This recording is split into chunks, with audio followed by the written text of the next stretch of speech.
शं वरुणः शन्नो भवत्पर्यमा शन्न इन्द्रो बृहस्पतिः शन्नो विष्णुरुक्रमः ॐ शान्ति शान्ति शान्तिः।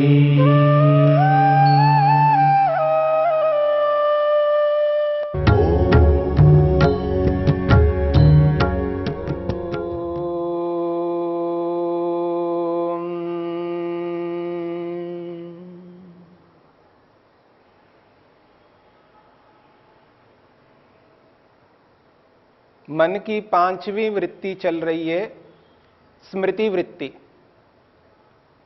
अनुभूत विषया संप्रमोषः स्मृति।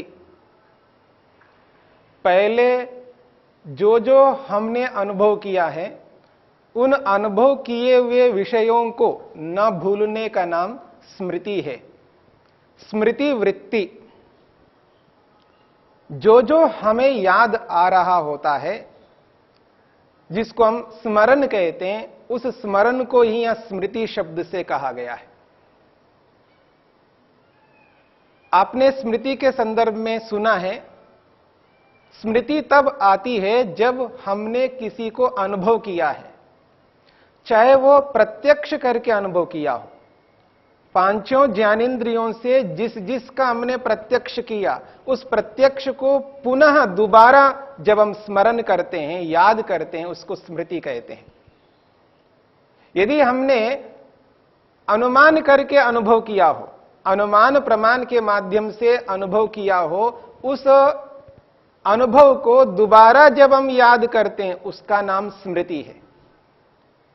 यदि हमने शब्द प्रमाण के माध्यम से सुना है, बहुत सुना है, पढ़ा है, पत्र पत्रिकाओं के माध्यम से पढ़ा है, टीवी आदि के माध्यम से सुना है, उन सभी सुने हुएों को दोबारा जब हम स्मरण करते हैं, याद करते हैं, उसको कहा स्मृति। और ये स्मृति वृत्ति मन की 5 वृत्तियों में 5वीं वृत्ति है, अंतिम वृत्ति है। और इस स्मृति का होना आवश्यक है। बिना स्मृति के हम किसी भी प्रकार का व्यवहार नहीं कर पाएंगे। और स्मृति सर्वाधिक काम आने वाली होती है। और याद रखना भी एक बहुत बड़ा पुण्य कर्म है, परंतु उस बात को याद रखना, उस अनुभव को याद रखना जिस अनुभव से आत्मा का कल्याण होता हो, आत्मा की उन्नति होती हो, आत्मा का उत्कर्ष होता हो, आत्मा अपने प्रयोजन की ओर अग्रसर होता हो, अपने लक्ष्य को पूर्ण करता हो। संसार में आने का जो लक्ष्य है, उद्देश्य है, जो प्रयोजन है, उस प्रयोजन को पूर्ण करने वाली जो स्मृति है, उस स्मृति को हम यहां पर पुण्य कर्म कह रहे हैं। एक बहुत बड़ा पुण्य है। परंतु ये जो स्मृति है, ये स्मृति किस प्रकार से होती है, जो आपने सुना है, जो भी हमने अनुभव किया है, उस अनुभव को हम मन के अंदर अंकित करते हैं। यानी जैसे जैसे हम अनुभव करते जाते हैं, उस अनुभव को मन में अंकित करते जाते हैं। मन के अंदर एक छाप सा पड़ता है, उसे संस्कार कहते हैं। और जैसा जैसा अनुभव किया जाता है, वैसा वैसा संस्कार मन के अंदर अंकित होता जाता है। और उस संस्कार को उभार करके, उस संस्कार के आधार पर जैसा संस्कार होता है, उस संस्कार के अनुरूप हम जब दोबारा उसको याद करते हैं, स्मरण करते हैं, उसी को यहां पर स्मृति वृत्ति कहा है। और ये जो स्मृति वृत्ति है, वो 2 प्रकार की होती है। यानी 2 प्रकार से स्मृति हुआ करती है। महर्षि वेदव्यास ने इसको कहा है सा च द्वयी, सा स्मृति वृत्ति द्वयी भवति। वो दो प्रकार की स्मृतियां होती है, भावित स्मर्तव्या च अभावित स्मर्तव्या च। महर्षि वेदव्यास कहते हैं एक वो स्मृति है जिसका नाम दिया है, जिसकी संज्ञा दी है, वो है भावित स्मर्तव्य, और दूसरी वो स्मृति है जिसका नाम दिया है अभावित स्मर्तव्य। दो प्रकार की स्मृतियां, भावित स्मर्तव्य नामक स्मृति और अभावित स्मर्तव्य नामक स्मृति। महर्षि वेदव्यास कहते हैं ये जो भावित स्मर्तव्य नामक स्मृति है ये कब हुआ करती है? वो कहते हैं स्वप्ने भावित स्मर्तव्या, जागृत समये तु अभावित स्मर्तव्या। महर्षि वेदव्यास कहते हैं जब हम सोना है, हमको सोते हैं, हम रात को नींद लेना चाहते हैं, शैया पर लेट जाते हैं, सो जाते हैं, पर नींद के रूप में जब नहीं आती है और ना जागृत स्थिति में रहते हम और ना पूरी नींद की स्थिति में रहते हैं, इन दोनों की जो बीच की स्थिति होती है, ना पूरी निद्रा होती है ना पूरा जागरण होता है, वो जो बीच की स्थिति है उसका नाम है स्वप्न। और स्वप्न शब्द से प्रत्येक व्यक्ति परिचित है। जब रात्रि के काल में स्वप्न आते हैं, कौन ऐसा व्यक्ति होगा जिसको स्वप्न ही नहीं आता हो? ऐसे दुनिया में कोई भी व्यक्ति नहीं है जिसको स्वप्न नहीं आता है। स्वप्न तो सभी को आते हैं। हां, इसमें एक बात अवश्य समझना चाहिए, जो ये व्यक्ति कहता है कि मेरे को स्वप्न ही नहीं आया, या ये कहता है मेरे को स्वप्न आते ही नहीं है, परंतु मनोविज्ञान ये कहता है, मनोविज्ञान ये कहता है कि प्रत्येक व्यक्ति को स्वप्न आता है, वो कैसा भी व्यक्ति हो, किसी भी प्रकार के व्यक्ति हो। हां, कुछ स्वप्न ऐसे होते हैं जो उठने पर, जागने पर वो याद नहीं आ पाते, वो स्मरण वो नहीं आ पाते। जैसे लोग उठकर के ये कहा करते हैं मेरे को रात को ऐसा स्वप्न आया, मेरे को ऐसा स्वप्न आया, मेरे को ऐसा स्वप्न आया, और कोई कोई कभी कभी ये भी कहता है कि मेरे कोई स्वप्न नहीं आया, मेरे को स्वप्न ही नहीं आते, ऐसा वो कहा करता है। परंतु मनोविज्ञान का सिद्धांत यह है कि स्वप्न प्रत्येक व्यक्ति को आते हैं। हां, कुछ स्वप्न याद नहीं रहते, यानी नींद की स्थिति में, अर्ध नींद की स्थिति में, न जागृत अवस्था है न पूर्ण निद्रा है, उस बीच की स्थिति में जो स्वप्न आ रहा होता है उसको वो अनुभव कर रहा होता है स्वप्न काल में, पर जागने पर वो याद नहीं रख पाता है, इसलिए वो कहता है मेरे को स्वप्न नहीं आता है। परंतु मनोविज्ञान का सिद्धांत यह है प्रत्येक व्यक्ति को स्वप्न आते हैं।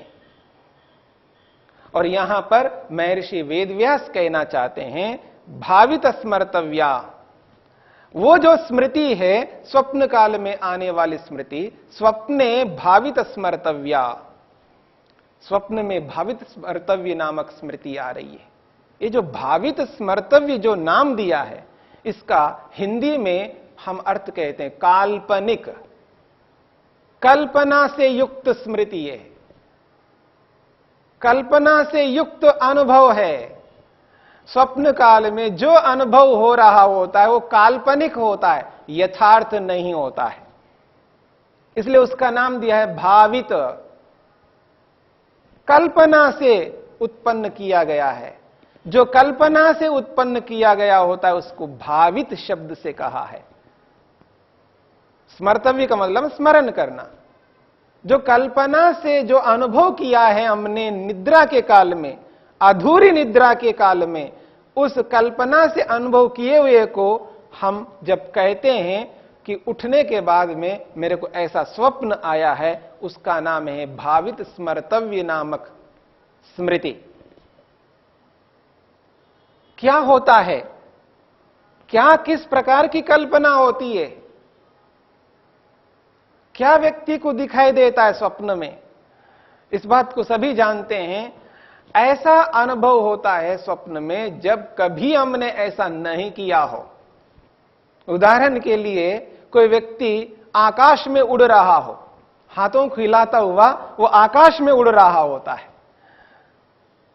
यथार्थ में तो कोई मनुष्य आकाश में ऐसा नहीं उड़ता। हां, पक्षी उड़ते हैं। पक्षी जब उड़ रही होती हैं तब हमको लगता है कि हां, यथार्थ में ये पक्षी उड़ रही है, परंतु मनुष्य कभी नहीं उड़ता, लेकिन स्वप्न में अपने आप को उड़ता हुआ देख रहा होता है। यही तो कल्पना है, यही तो काल्पनिक है। तो स्वप्न के अंदर कल्पित, काल्पनिक जब अनुभव होता है, कल्पना कर करके व्यक्ति अपने आप को वह ऐसा अनुभव कर रहा होता है स्वप्न के काल में कि मैं उड़ रहा हूं, अपने आप को देखता है उड़ते हुए।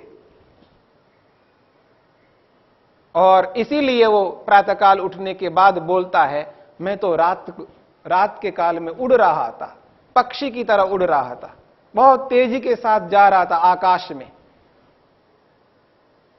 इसलिए तो ये काल्पनिक स्मृति है। और सिद्धांत ये है, याद रखिएगा, यदि स्मृति आ रही है, स्मृति के पीछे अनुभव रहेगा। यदि हमने अनुभव नहीं किया तो कोई स्मृति नहीं आ सकती। और सिद्धांत यह बनता है, यदि स्मृति आ रही है, पूर्व अनुभव किए हुए को ही हम याद करते हैं। यदि पूर्व अनुभव किए हुए को याद करते हैं तो हमने अपने आप को उड़ता हुआ कब अनुभव किया, कब प्रत्यक्ष किया हमने ऐसा अपने आप को अनुभव उड़ता हुआ, अथवा कब हमने अनुमान ऐसा किया है कि मैं उड़ सकता हूं, अथवा कोई व्यक्ति उड़ सकता है, कोई व्यक्ति उड़ करके गया है, ऐसा हमने कब अनुभव किया, कब अनुमान किया, कब हमने ऐसा सुना किसी से या पढ़ा है कि आदमी उड़ता हुआ जाता है आकाश में। न तो शब्दों के माध्यम से सुना है, न हमने कभी अनुमान किया है, न कभी हमने प्रत्यक्ष स्वयं का हो या दूसरे का हो किया हो कि आदमी पक्षी के समान आकाश में उड़ता हुआ अनुभव किया हो, चाहे वो प्रत्यक्ष के रूप में, चाहे वो अनुमान के रूप में, चाहे वो शब्द के रूप में। परंतु यहां स्वप्न में अपने आप को उड़ता हुआ देख रहा है और सिद्धांत यह बन रहा है, बिना अनुभव किए स्मृति नहीं आ सकती है। एक ओर यह कहा जा रहा है बिना अनुभव किए स्मृति नहीं आ सकती है, और एक ओर हमने ऐसा अनुभव किया ही नहीं। यह तो सिद्धांत गलत है, या मैं इस बात को समझ नहीं पा रहा हूं कि बिना अनुभव किए ऐसा कैसे हो सकता है। परंतु अनुभव किया है, लेकिन कैसा अनुभव किया है, किस रूप में अनुभव किया है, और स्वप्न में हम किस प्रकार देख रहे हैं, इस बात को हमें समझना है। जब यह बात समझ में आ जाती है तब हमको एहसास होता है कि बिना अनुभव किए स्मृति नहीं आ सकती है। हमने ये तो अनुभव किया है ना, पक्षियों को उड़ते हुए तो देखा है, अनुमान भी किया होगा, शब्दों से भी सुना होगा, ये तो अनुभव हमने अवश्य किया है, पक्षियों को उड़ते हुए देखा है हमने। अब समस्या यह है, पक्षियों को देखा है उड़ते हुए, पर स्वप्न में स्वयं को उड़ता हुआ हम देख रहे हैं, ऐसा कैसे हो सकता है? हां, हो सकता है। जागृत अवस्था में, जागरण की स्थिति में, दिन के अंदर हम अपने आप पर काबू रखते हैं, अपने आप पर नियंत्रण रखते हैं, अपने मन पर अपेक्षा से नियंत्रण रहता है। परंतु निद्रा के काल में, स्वप्न अवस्था में अपने मन पर नियंत्रण नहीं रहता है। इसलिए हम क्या करते हैं, पक्षी को उड़ते हुए हमने देखा और अपने आप को तो हम अनुभव करते ही हैं, औरों को भी अनुभव करते हैं, और पक्षी को और स्वयं को वह जोड़ देते हैं अनियंत्रण के कारण से। एक उदाहरण मैं आपके सामने रखता हूं, उससे आपको स्पष्ट हो जाएगा। एक छोटा सा बच्चा है, मान लीजिएगा 2 साल का बच्चा है, उसको हमने एक हाथी का चित्र दिया है कागज में। उसे हमें समझाना है हाथी क्या होता है, हाथी किसको कहते हैं। तो उसको समझा भी दिया है और कागज में जो चित्र बना हुआ है हाथी का, वो चित्र भी दिखाया है, ये है हाथी, स्पष्ट कर दिया है। अब देखेंगे अनेक बार बच्चों के साथ कुछ ऐसे भी लोग होते हैं जो मस्ती करने लगते हैं। चाचा है, ताऊ है, उसके निकट का व्यक्ति कोई हो और उस बच्चे से कई बार मस्ती करने लगते हैं और उस मस्ती में उस बच्चे के हाथ से हाथी का जो चित्र था उसके हाथ में, उसको खींच लिया और उसको टुकड़े टुकड़े करके फेंक दिया, उसको सताया एक प्रकार से, और वो बच्चा रोने लगा।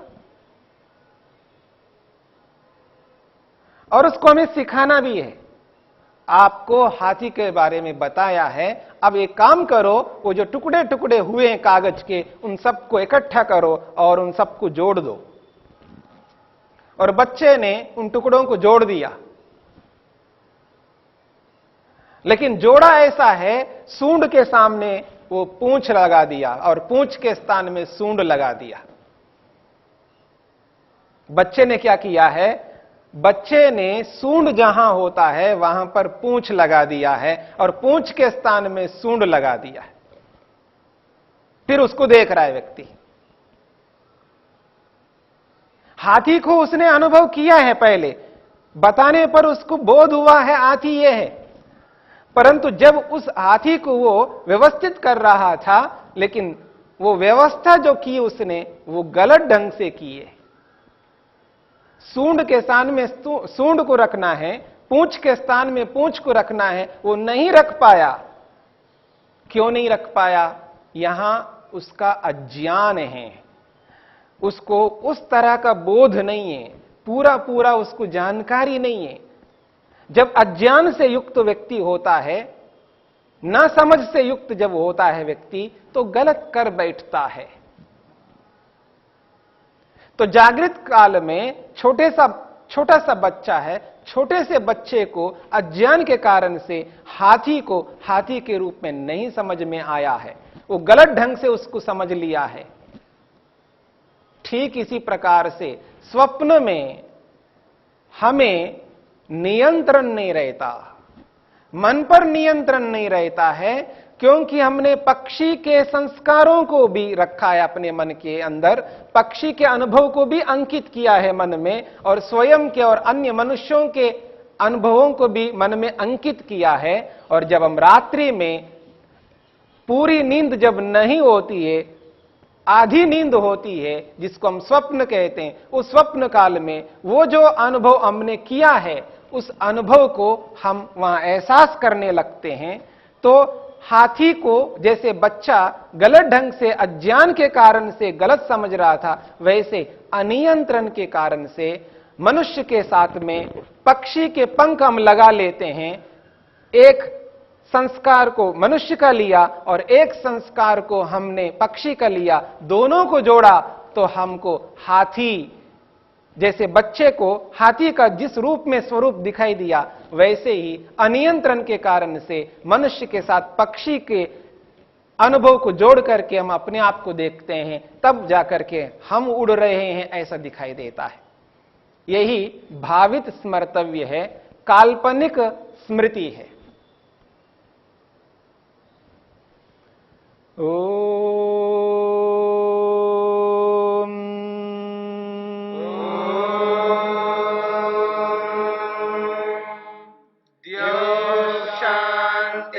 शांतिरंतरिक्षं शांति पृथिवी शांतिरापः शांतिरोषधयः